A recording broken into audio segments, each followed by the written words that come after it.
So as my story continues, it now continues with Karen and I together, leaving Belfast Bible College in would have been June 1986, and getting married at the end of August in 1986. And I suppose for us the big prayer, the big question was, where is the Lord leading us? Where will we serve together? And this led us on a journey for 9 years, working in inner city Belfast with the Belfast City Mission in Manor Street, with Presbyterian Church for 1 year in New Mossley, and then another 4 years working in Sandy Row, again in inner city Belfast, down near the city centre. Wonderful years, challenging years, really tight, tough areas, but a place that we grew to love, working with so many, mostly young people, but in the two mission halls with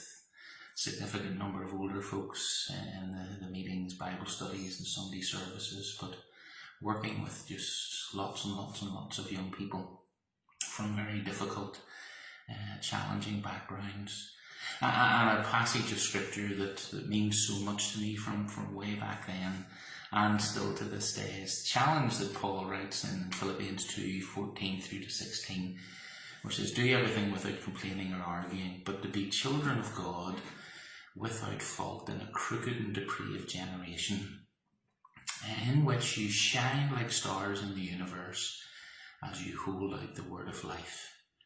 And just that challenge, blameless and pure, called to be holy people, but where in a crooked and depraved generation, in an area or with people who don't know the Lord, and but there to shine like stars and to speak the truth, to shine and to speak. Let your life speak and let your lips speak for Jesus. And I suppose at the same time, in and around all of this,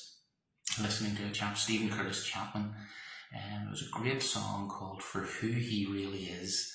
a fantastic song that just challenges us about letting our lives and our lips speak for Jesus, that they can see God for who He really is and what they see in you and me. For if they can see God for who He really is, then who He really is